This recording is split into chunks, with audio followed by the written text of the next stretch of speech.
La haine du CNRD envers l'UFDG a atteint un niveau. Et cette haine doit être source de mobilisation, source de détermination pour nous, militants, cadres et sympathisants du parti. Dans un même pays, dans une même transition, une même institution. Le ministère de l'administration du territoire dit qu'on n'a pas organisé notre congrès et on a 45 jours pour le faire, pour ne pas être suspendu. Le tribunal de Dixine pense qu'il faut arrêter le congrès, parce que selon eux, il y a des problèmes à l'intérieur du parti. Une même institution, un même pays. Vous comprenez le degré de haine des gens.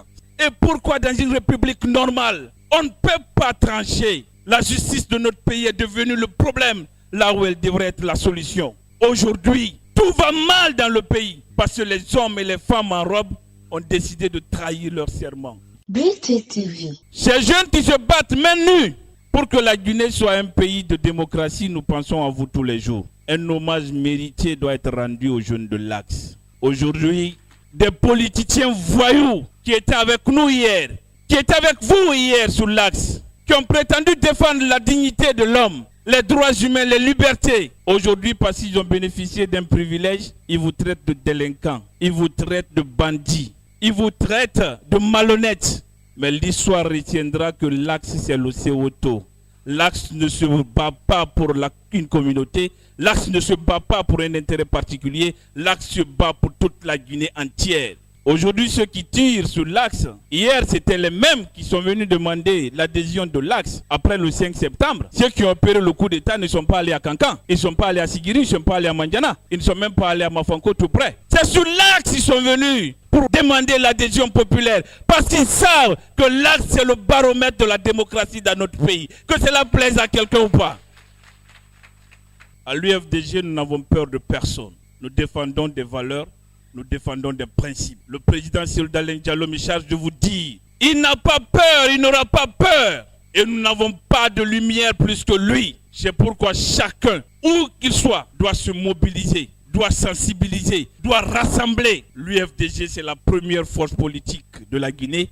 C'est la première institution politique de l'Afrique subsaharienne. Rien ne peut nous empêcher d'accéder à la magistrature suprême.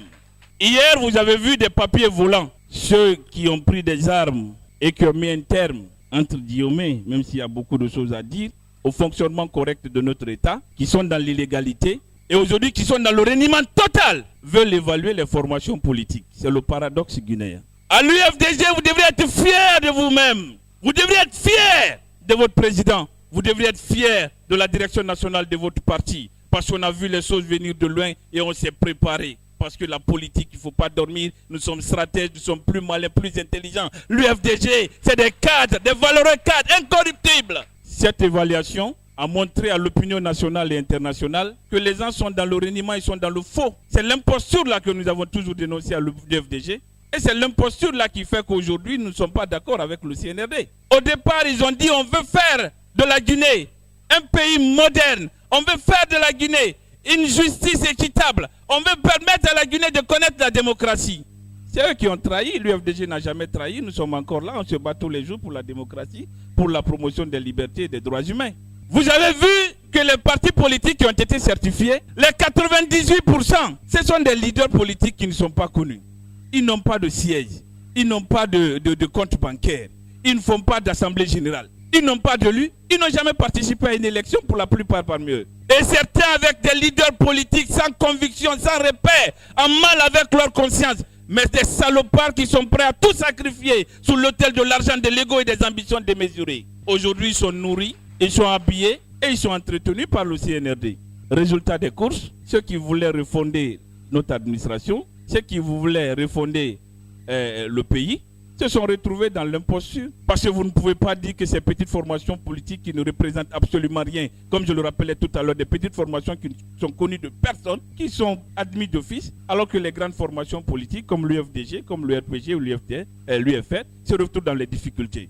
N'ayez pas peur de ça, l'UFDG, ça ne doit pas nous ébranler. Nous sommes totalement solidaires de nos frères de l'UFR, du RPG et des autres qui sont dans cette situation d'injustice. Le CNRD veut nous diviser. Il faut refuser cette division-là. Les forces vives de Guinée, nous venons de sortir une déclaration. Nous rejetons catégoriquement cette nouvelle imposture du ministère de l'administration du territoire et de leurs parrains. Nous restons debout, mobilisés, engagés, jusqu'à ce que la Guinée soit un pays libre, un pays juste, un pays démocratique. Chaque fois qu'il s'agit de l'UFDG, il y a beaucoup de tintamarre. Parce que beaucoup veulent que le parti disparaisse. Mais on ne peut pas, malheureusement. L'UFDG, j'ai l'habitude de dire, vous avez deux stars. La première vedette, c'est vous, les militants, les cadres et sympathisants de notre formation politique. Vous êtes incorruptibles, on ne peut pas vous acheter. Aujourd'hui, on distribue des sacs de riz un peu partout. Les gens sont achetés à coups d'espèces sonnantes et trébuchantes. À l'UFDG, on ne veut même pas de votre argent, parce que c'est de l'argent sale, c'est de l'argent issu de la corruption, du vol, du détournement des deniers publics. C'est pourquoi vous êtes nombreux ce matin dans cette salle. La deuxième star à l'UFDG, c'est la Cellou Dalein Diallo, l'homme à qui nous faisons totalement confiance. J'ai l'habitude de le dire, c'est un homme d'État, un homme qui suscite beaucoup d'espoir, tant sur le plan national qu'à l'international. C'est pourquoi dans toutes les conférences qu'on organise à travers le monde, il est appelé en tant qu'expert pour donner son avis. Il n'y a que la Guinée et quelques cadres médiocres pour refuser un homme d'État comme Cellou Dalein Diallo. Vous n'avez pas de problème à l'UFDG. Notre congrès a été annoncé, la date est retenue. Nous prévoyons tranquillement pour que ce congrès ait lieu dans les meilleures conditions. Les partis politiques, cabines téléphoniques qui ont été certifiés hier, ils n'ont ni comité de base, ni section, ni fédération. Certains ne sont même pas représentés, même dans une seule commune. À l'UFDG, nous sommes respectueux de nos textes. On a commencé notre congrès dans les comités de base. Ensuite, les sections, les fédérations. Nous allons organiser le congrès qui n'a jamais été organisé en République de Guinée. Toutes les fédérations de l'extérieur comme de l'intérieur se réuniront pour des jours pour valider nos statuts et règlements intérieurs et pour mettre le parti en ordre de bataille parce que notre objectif, c'est de gagner les prochaines échéances électorales dès le premier tour. La haine du CNRD envers l'UFDG a atteint un niveau. Et cette haine doit être source de mobilisation, source de détermination pour nous, militants, cadres et sympathisants du parti, dans un même pays, dans une même transition, une même institution. Le ministère de l'administration du territoire dit qu'on n'a pas organisé notre congrès et on a 45 jours pour le faire, pour ne pas être suspendu. Le tribunal de Dixine pense qu'il faut arrêter le congrès, parce que selon eux, il y a des problèmes à l'intérieur du parti. Une même institution, un même pays. Vous comprenez le degré de haine des gens. Ce n'est pas une affaire de Cellou Dalein Diallo. Soyez mobilisés, soyez déterminés. C'est une affaire de la Guinée. Et quand ça concerne la Guinée, ça concerne tous les dignes fils et filles de notre République. À l'UFDG, il n'y a pas de problème.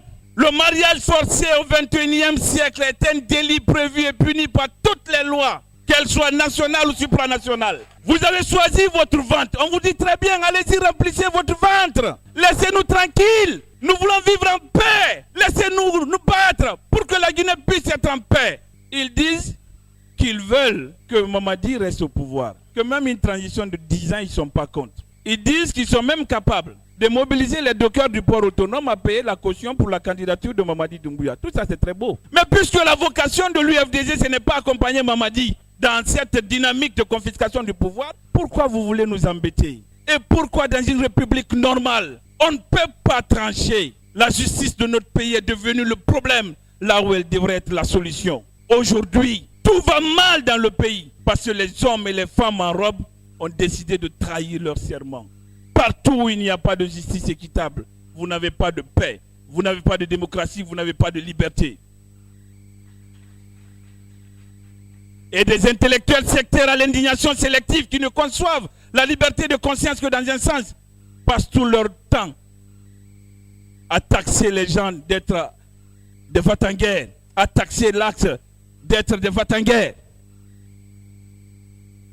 Quand vous venez dans les concessions des gens, vous renversez les marmites, vous torturez les parents devant leurs enfants, vous détenez les gens et pour leur libération, ils doivent payer 3 millions, 4 millions, 5 millions. On est devenus des esclaves dans notre propre pays. Quand il y a des manifestations, tu ne peux même pas venir sur l'acte parce qu'on peut te prendre même si tu n'es pas intéressé. Et pour te libérer, on demande 3 millions de nos francs, 4 millions de nos francs. Lorsque vous n'êtes pas capable de dire à ceux-là d'arrêter, vous ne pouvez pas parler de paix, vous ne pouvez pas être audible. C'est pourquoi j'ai l'habitude de le dire qu'il faut faire attention. Lorsque vous voyez dans votre pays les germes qui ont conduit d'autres peuples à la violence et à l'autodestruction, vous voyez les mêmes germes apparaître sur vous, vous alertez, vous interpellez pour que décision soit prise pour mettre fin à de telles pratiques. Ceux qui ont décidé de remplir leur ventre, ils n'ont qu'à continuer à remplir le ventre et laisser l'UFDG tranquille.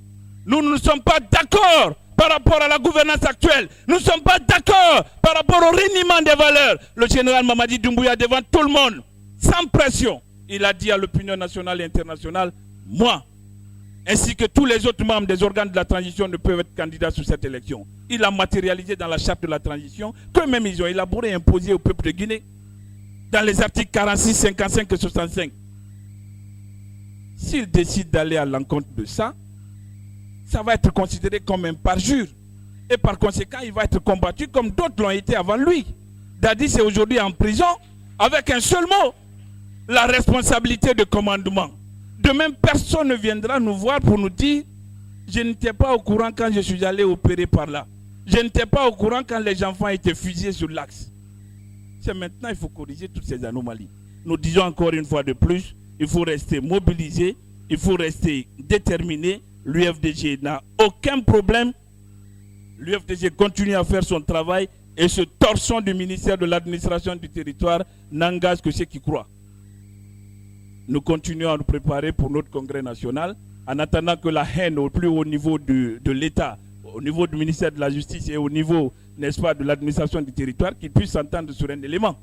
De toutes les façons, l'UFDG reste indéboulonnable, déterminé à ce que l'alternance démocratique soit une réalité dans notre pays. On n'arrêtera jamais